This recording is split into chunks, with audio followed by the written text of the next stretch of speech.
बिस्मिल्लाहिर्रहमानिर्रहीम, अस्सलाम वालेकुम। आज हमारे साथ एक मरतबा फिर मौजूद हैं मोहम्मद ज़मीर। और इनसे हम अक्सर वक्त लेते रहते हैं। ज़मीर, बहुत शुक्रिया। जी वेलकम। अच्छा ज़मीर, आपने भी वीडियो की। आज हामिद मीर ने बतूल राजपूत को डीआरटी के ऊपर इंटरव्यू दिया है। और उस इंटरव्यू में एक मरतबा फिर उन्होंने आईएसआई पर इल्ज़ामात लगाए और वही पुरानी उनकी टोन। क्या कहते हैं इस बारे में? देखें, लगता है शफकत अली कुरैशी साहब, ये है कि जैसे एक शख्स हवास बाख्ता हो जाता है और उसको ये समझ नहीं आ रहा होता कि मैं कर क्या रहा हूँ।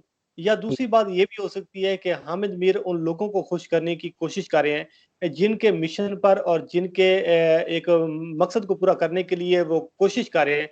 आप अंदाजा करें कि हामिद मीर का अगर आप ट्रैक रिकॉर्ड उठाकर देखें, जब ये तकरीर की गई फौज के खिलाफ और पाकिस्तान की आईएसआई के खिलाफ, पाकिस्तान के रियासी इदारों के खिलाफ, तो खास एक तबका था, कुछ लोग थे जो ये तवक्को कर रहे थे कि हो सकता है हामिद मीर को ये एहसास हो जाए या ये नदामत उनको हो जाए कि यार मुझसे गलती हो गई है, मुझे इतनी सख्त बातें नहीं करनी चाहिए थी।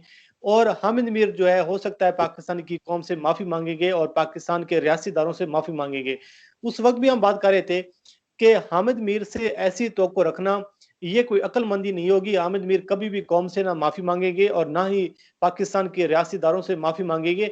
आप अंदाजा करें, इससे बढ़कर हामिद मीर एक घटिया हरकत क्या कर सकते हैं कि जब आप पाकिस्तान की फौज को, पाकिस्तान के रियासी इदारों को आप ऐसे ऐसे अल्फाज से ऐसे ऐसे ऐसे अल्फाज आप इस्तेमाल करें, ऐसे ऐसे उनको अलकाबात से नवाजें, जो यहाँ बैठकर हम भी वो अल्फाज नहीं दोहरा सकते। लेकिन आज जो डीआरटी को इंटरव्यू दिया गया है, सबसे पहला क्वेश्चन ये किया गया है कि आपने जो तकरीर की थी, ये क्या जज्बात में तकरीर की थी? क्या अब आपको एहसास हुआ है कि मुझे वो तकरीर नहीं करनी चाहिए थी, मुझे वो अल्फाज इस्तेमाल नहीं करने चाहिए थे?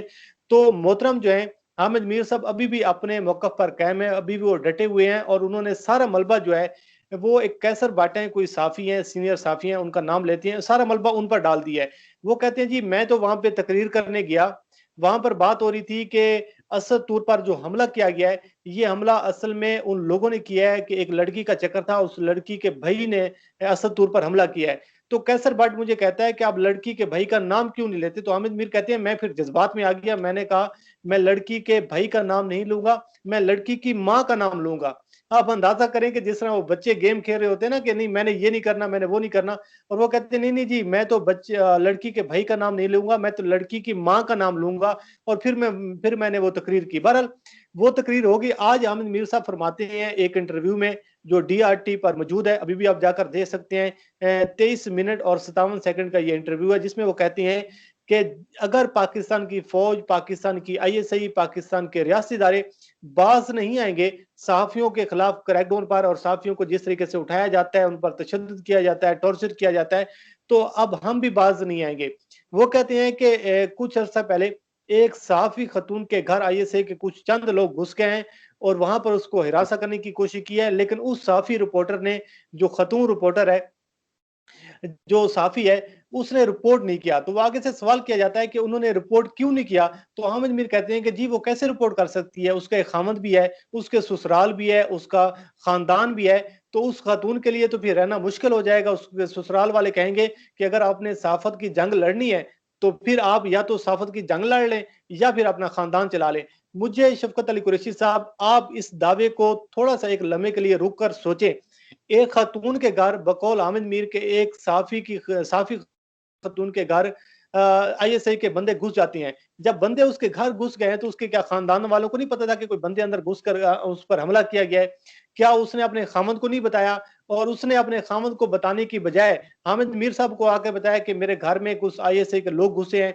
उसने अपने ससुराल वालों को नहीं बताया, उसने अपने बाप को नहीं बताया, उसने अपनी बहन को नहीं बताया, उसने अपनी माँ को नहीं बताया और उसने अपने ना तो अपनी घर वालों को बताया, ना ससुराल वालों को बताया। वो सिर्फ हामिद मीर साहब के पास आती है, जो खातून साफ़ी हैं, वो कहती हैं कि जी मेरे घर में आईएसआई वाले घुस गए, उन्होंने मुझे हिरासा किया है।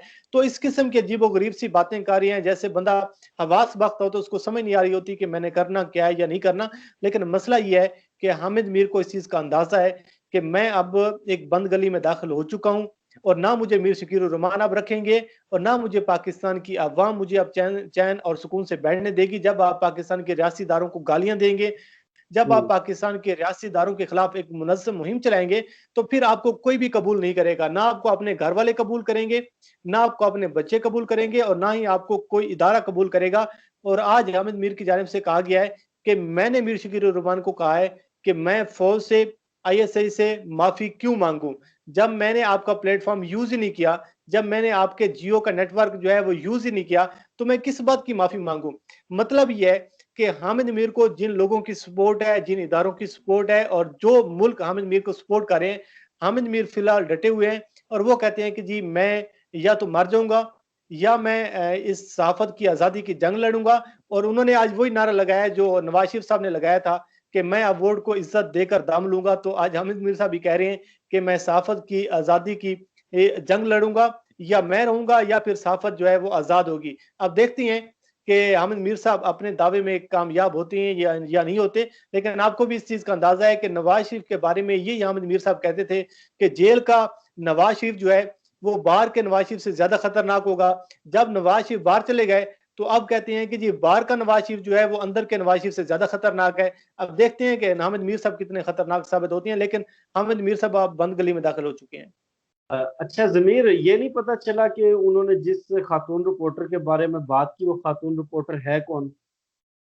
यही तो मसला है सबसे बड़ा कि आप बताएं कि जी कौन सी खातून साफी हैं, किस चैनल के साथ वो काम करती हैं, किस इदारे के साथ वो काम करती हैं, फलां टाइम फलां दिन फलां तारीख को आईएसए के चंद लोग जो हैं वो उस खातून साफी के घर में घुसे हैं, उस खातून का ये नाम है।